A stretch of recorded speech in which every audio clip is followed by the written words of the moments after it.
Bien, quiero que por favor me acompañen en el Evangelio de Lucas, en el capítulo 2. Lucas capítulo 2, y vamos a estar leyendo desde el verso 1 hasta el verso 20.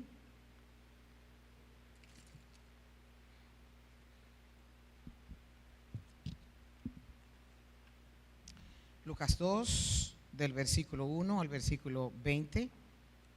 Vamos a hacer un recuento de la lectura introductoria que tuvimos para nosotros poder alinearnos. Me gustaría que me le trajeran 2 traductores a Cris y a María. Yo sé que se van a perder.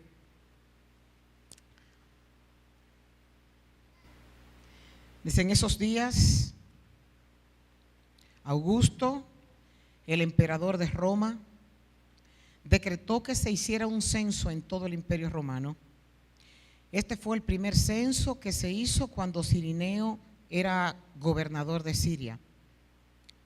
Todos regresaron a los pueblos de sus antepasados a fin de inscribirse para el censo. Como José era descendiente del rey David, tuvo que ir a Belén de Judea, el antiguo hogar de David. Viajó hacia allí desde la aldea de Nazaret de Galilea y llevó consigo a María, su prometida, quien estaba embarazada. Mientras estaba allí, llegó el momento para que naciera el bebé. María dio a luz a su hijo, a su primer hijo varón. Lo envolvió en tiras de tela y lo acostó en un pesebre, porque no había alojamiento disponible para ellos. Esa noche habían unos pastores en los campos cercanos que estaban cuidando sus rebaños de ovejas. De repente apareció entre ellos un ángel del Señor y el resplandor de la gloria del Señor los rodeó. Los pastores estaban aterrados, pero el ángel los tranquilizó y les dijo: no tengan miedo. Les traigo buenas noticias que darán gran alegría a toda la gente. El Salvador, sí, el Mesías, el Señor, ha nacido hoy en Belén, la ciudad de David. Y los reconocerán por la siguiente señal: encontrarán a un niño envuelto en tiras de tela, acostado en un pesebre.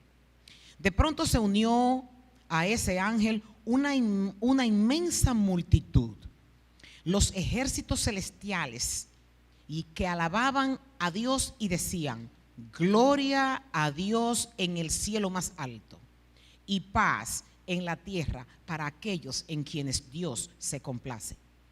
Cuando los ángeles regresaron al cielo, los pastores se dijeron unos a otros: vayamos a Belén, veamos esto que ha sucedido y que el Señor nos anunció.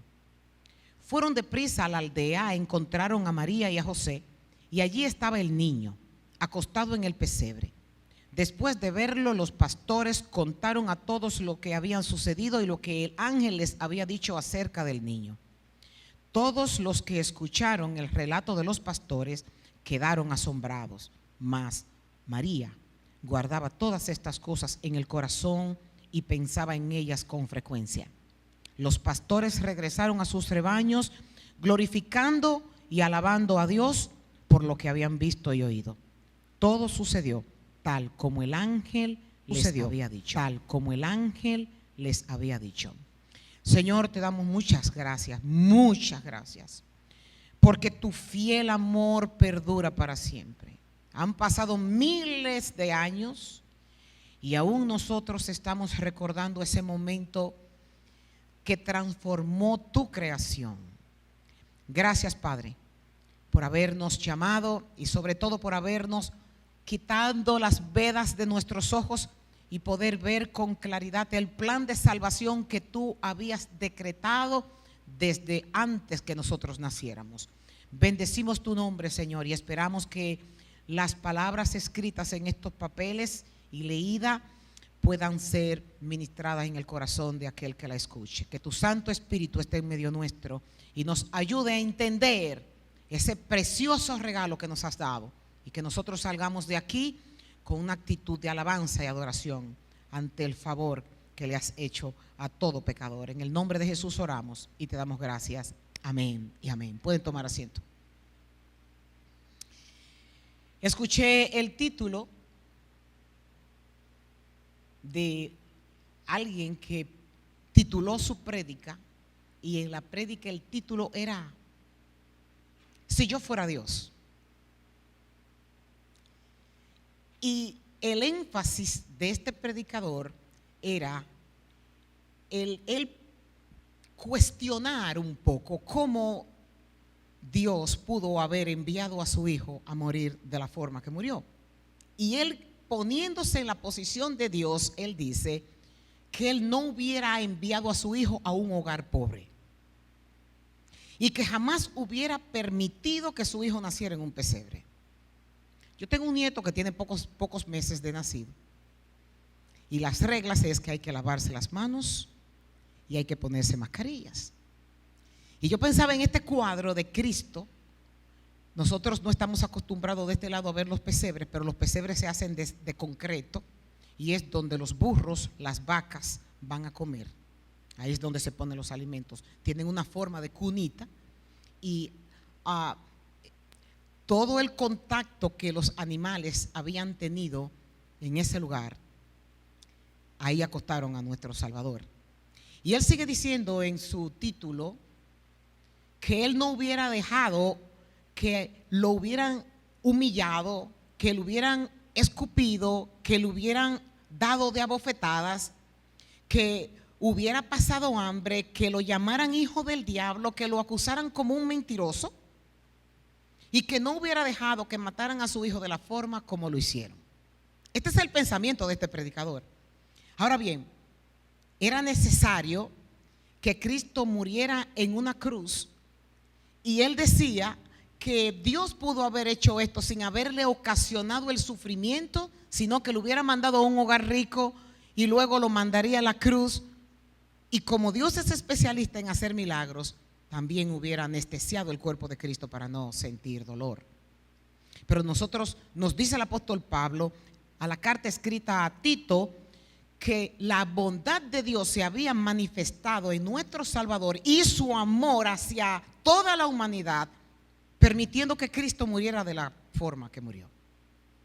Ahora, lo que nosotros estamos celebrando hoy, la palabra Navidad, es una palabra que viene del latín, la palabra nativita, que significa nacimiento. Y Navidad es un tiempo en donde nosotros nos reunimos para celebrar el nacimiento del Hijo de Dios, y que fue enviado al mundo para salvar.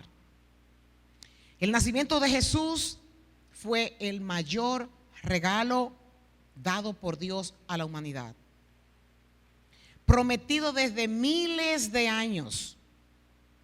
Una impresionante certeza hay en la historia de cómo Dios desde Génesis 3 comenzó a profetizar que iba a haber salvación para una humanidad que había caído en pecado, donde su sentencia era que el que pecara tenía indescriptiblemente un camino a una muerte eterna. Sin embargo, es impresionante ver que como Dios promete, Dios cumple.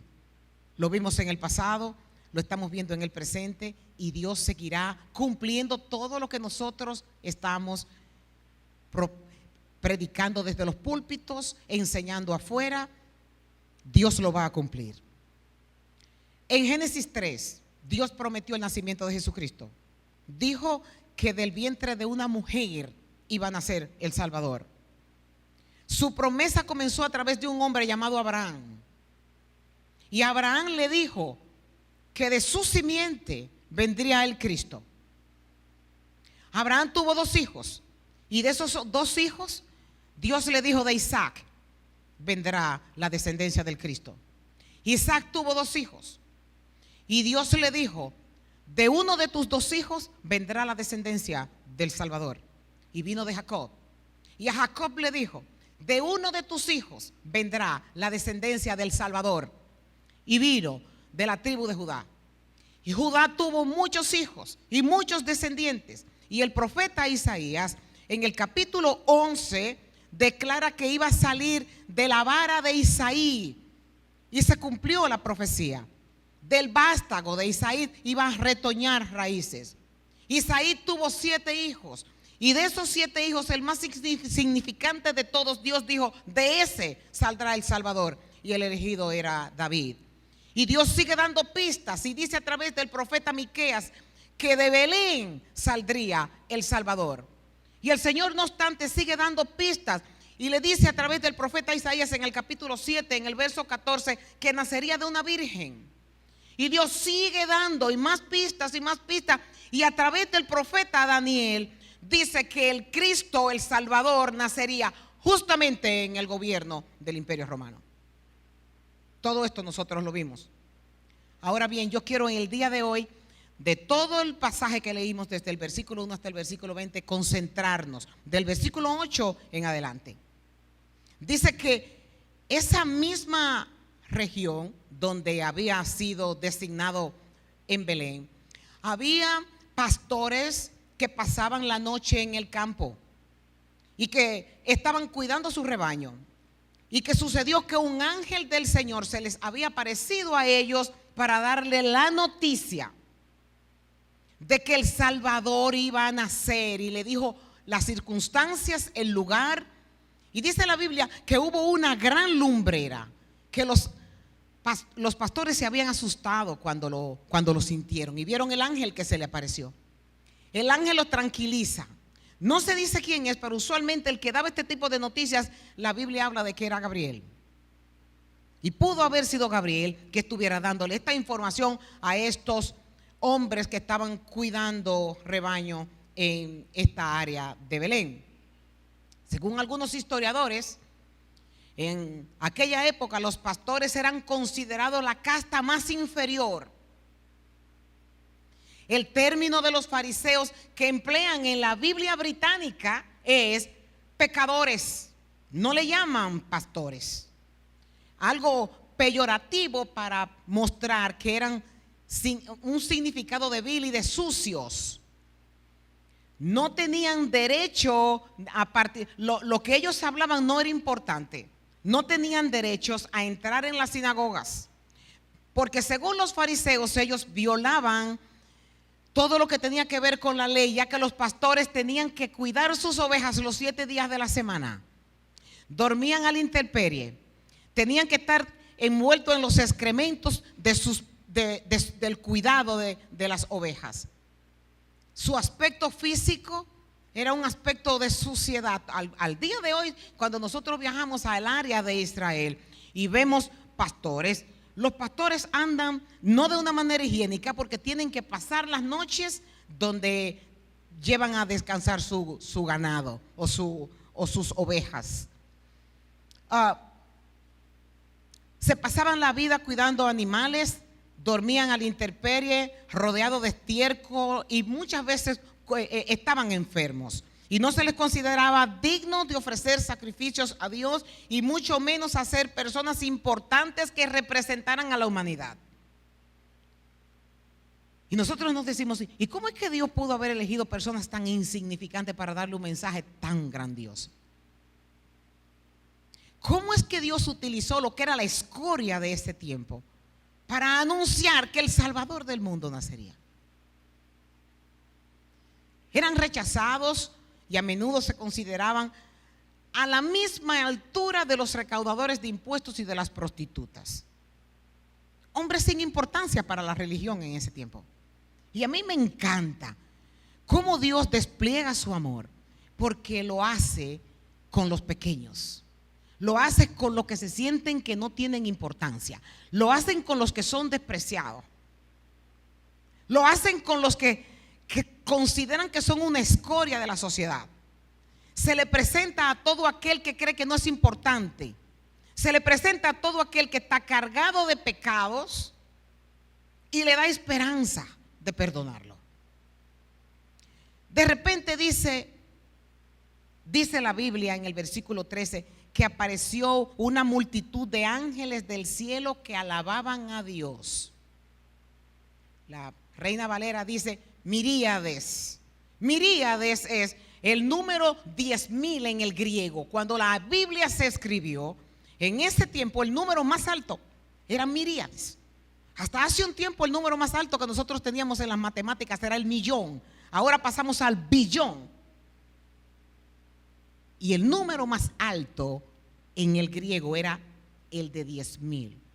Estamos hablando de que no tenían cómo contar una cantidad tan grande de ángeles que habían descendido a esos montes de Moab, que era donde estaban los pastores,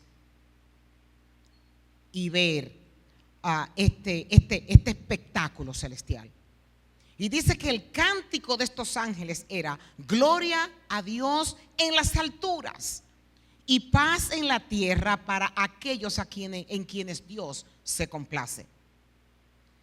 El biógrafo de Martín Lutero se llamaba Roland Bayton, y él escribe que las predicaciones de Martín Lutero, las mejores de ellas, eran predicadas en tiempo de la Navidad. Él dice que no era una sorpresa, porque era notorio que Lutero se llenaba de gozo cuando llegaban tiempos como estos.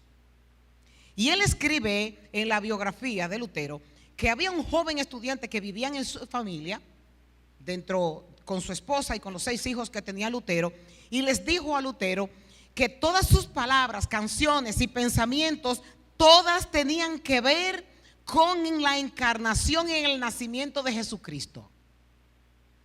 Y Lutero suspiraba, y escucha lo que Lutero le respondió a este muchacho: oh pobres de ustedes, que sean tan fríos e indiferentes en este gran gozo que nos ha sido dado, pues este es, en efecto, el más grande regalo que excede por mucho a todos los demás que Dios ha creado. Sin embargo, dice Lutero, nosotros creemos de forma tan impasible que no podemos darle seguimiento a la proclamación de los ángeles. Dice que los ángeles cantaban, que los ángeles predicaban, y que en su hermosa canción resume todo lo que es la fe cristiana. Pues gloria a Dios en las alturas es el puro corazón de la adoración a Dios. Por lo pronto, lo que Lutero estaba exhortando era: estamos en un tiempo donde tenemos que decir gloria a Dios en las alturas por el regalo de Cristo. Gloria a Dios en las alturas por el regalo de nuestra salvación. Gloria a Dios en las alturas porque tuvimos un Mesías. Gloria a Dios en las alturas porque miramos a la cruz. Gloria a Dios en las alturas porque no nos vamos a enfocar en el pesebre, nos vamos a enfocar en la cruz. El judío adoraba, cantaba.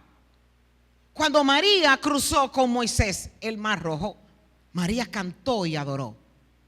Cuando Zacarías, el profeta, está anunciando la venida de nuestro Salvador Jesucristo, él dice: alégrense, hija de Sión, den voces de júbilo, hija de Jerusalén. He aquí tu rey viene y tu Salvador.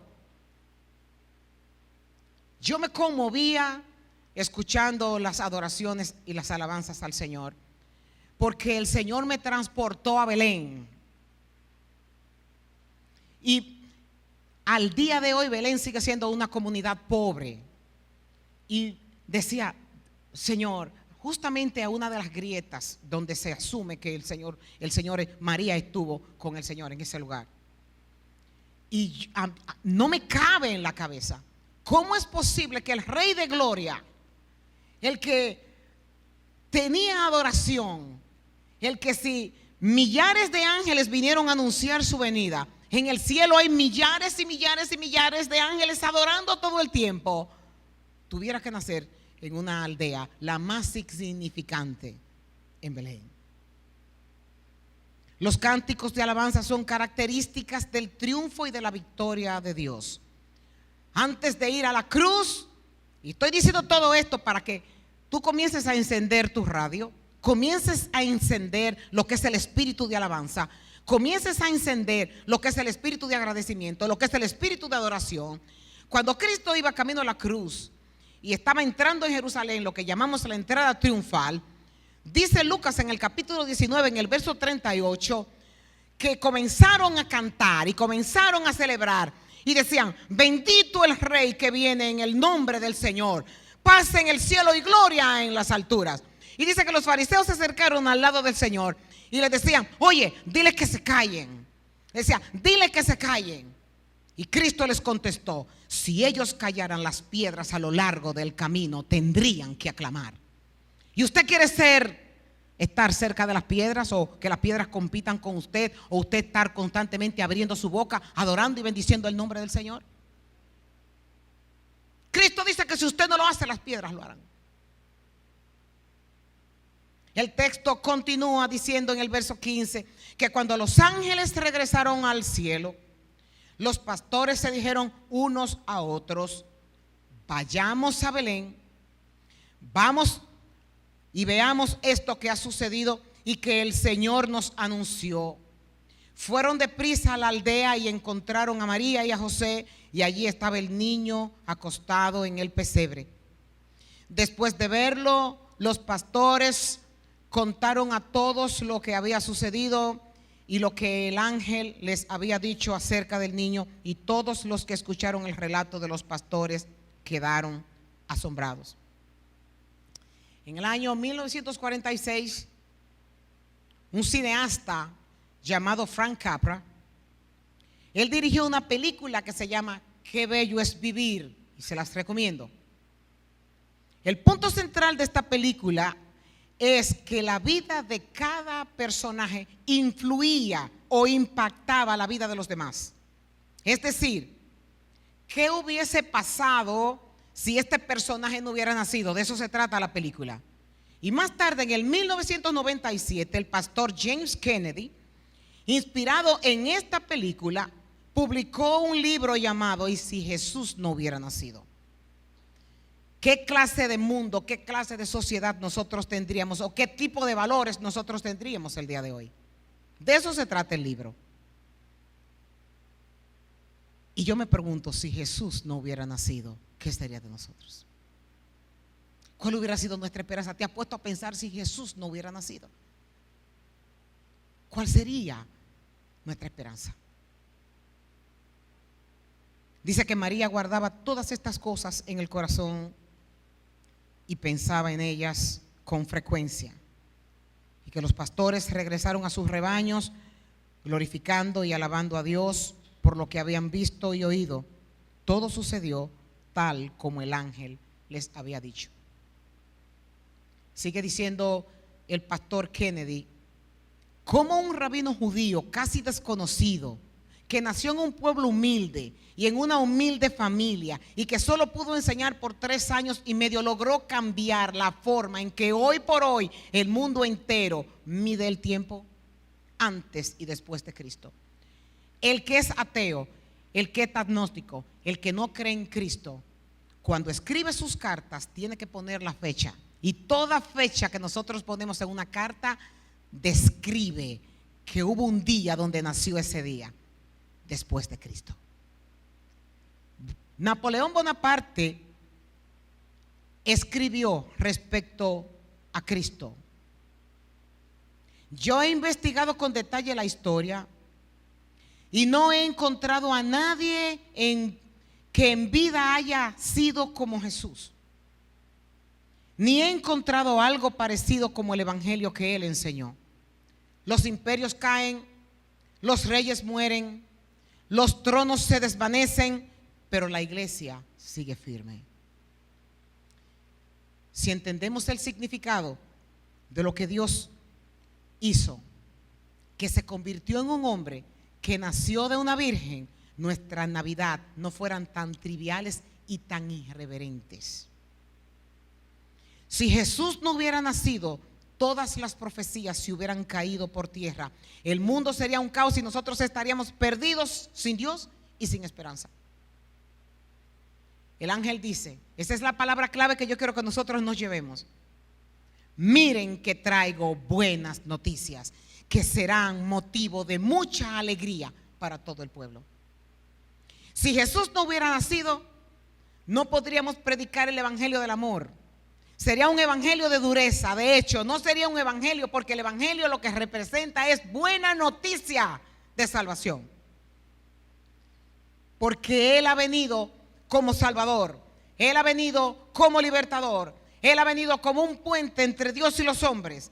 Es el único que te puede salvar, no importa qué seas, no importa quién seas o cuán lejos tú hayas estado extraviado. Él nació para darte esperanza. Es por eso que estamos en un motivo de fiesta. ¿Cómo vamos a estar con tanta indiferencia? Tenemos que celebrar. Es un día para celebrar. La humanidad cambió a través de la celebración del día de hoy. No podemos considerar que es un día cualquiera. Estamos el día de hoy celebrando que Dios se encarnó en un hombre y vino a la tierra a morir como nosotros, para darnos vida, para libertarnos, para rescatarnos, para darnos consuelo, para darnos esperanza. Nació para morir, para que nosotros pudiéramos vivir. Trajo perdón para que nosotros aprendiéramos a perdonar. Vino a servir para que nosotros aprendiéramos a servir a otros. Nació en la humildad para enseñarnos a nosotros a ser humildes. Nació siendo manso para enseñarnos a nosotros la sumisión. Nació siendo santo para enseñarnos la santidad de Dios. Nació sin pecado para imputar en nosotros su pureza. Hay un término médico que se llama el shock hipovolémico. Es una condición médica que se produce cuando el cuerpo pierde gran cantidad de sangre y el cuerpo se queda sin el líquido, lo que impide que el corazón bombee sangre, y esto hace que muchos órganos dejen de funcionar. La Biblia nos dice que Cristo derramó su sangre en la cruz del Calvario para el perdón de nuestros pecados. Nació para derramar su sangre, que es lo único que nos puede perdonar. Este síndrome o este shock hipovolémico está determinado por la ciencia, que fue lo que sucedió cuando Cristo estuvo en la cruz. Fue tanta la sangre en su flagelación que perdió, que tuvo este paro en la cruz. La falta de sangre en su cuerpo hizo que él perdiera la vida. Y esa muerte hizo que tú y yo tuviéramos perdón delante del Padre. ¿Entendiste eso? El mayor regalo dado a la humanidad es Cristo. El ser humano vive buscando con qué saciar sus necesidades, desde los más jóvenes hasta los mayores. Con qué saciar y llenar su necesidad. Pero Cristo sabe que nosotros somos como cisternas agrietadas, donde podemos beber y beber y beber y siempre vamos a estar secos. Y es por eso que Él dice en Isaías 55:1: todos los sedientos vengan a las aguas. Los que no tienen dinero, vengan, compren y coman. Vengan, compren vino, leche gratuitamente. Y en Apocalipsis el Señor Jesucristo dice: yo soy el alfa y el omega, el principio y el fin. Al que tiene sed, yo le daré gratuitamente de la fuente del agua de la vida. Por eso nació nuestro Salvador. Ya no podemos seguir adorando a un niñito en una canastica. Ese niñito que estaba en el pesebre creció, se hizo hombre, murió, dio su vida, resucitó, está sentado a la diestra del Padre y vendrá y juzgará a los vivos y a los muertos. Este es el evangelio que nosotros predicamos, el evangelio de salvación, el evangelio de la esperanza, el evangelio que está abierto, los brazos extendidos de Cristo para salvar.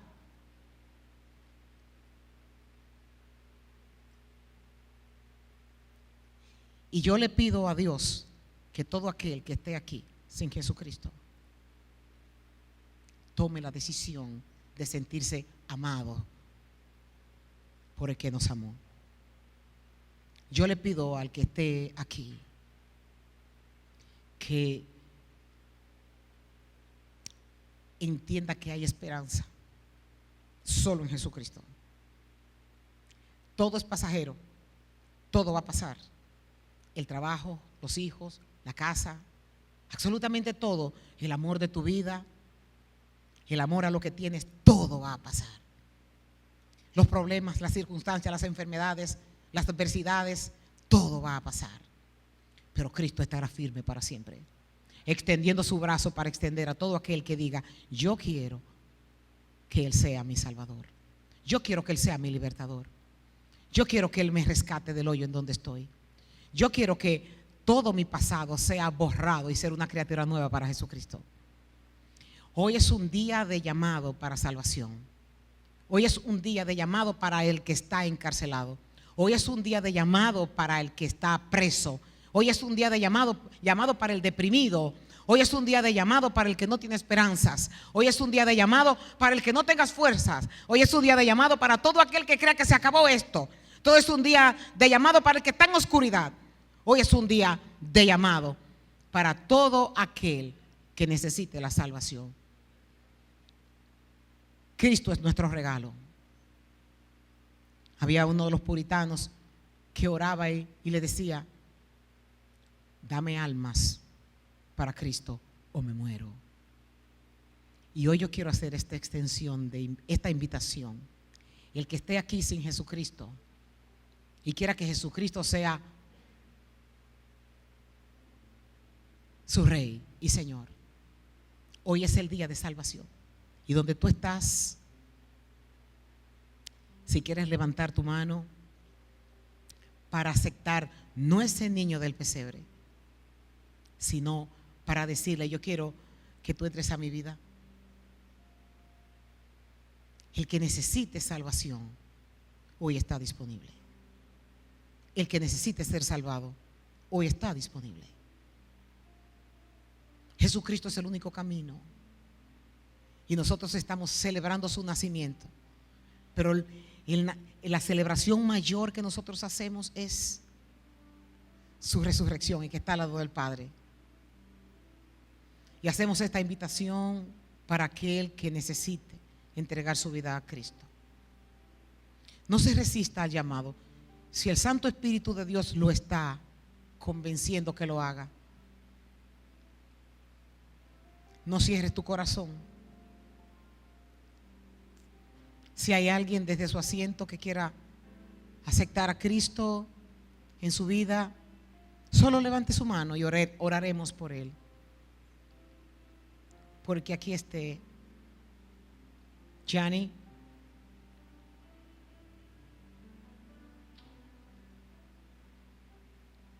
Soraya, pasa al frente. Pasa al frente, Soraya. Charlie, you wanna come? You can come. Muy bien, Soraya. ¿Alguien más? Hoy es el día de salvación. Hoy es el día de la esperanza. Chris, María, ayúdenme a orar por ellos, por favor. Hoy es el día de salvación. Si hay alguien más que quiere entregar su vida a Cristo, no todos los días nosotros podemos hacerlo. Hoy es un día especial. Fernando, vengan por favor, ayúdenme a orar. Vengan para que oren por ellos. Chris, ora por Charlie. Vamos a ponernos de pie. Hoy es un día de alegría. Vamos a darle un aplauso al Señor.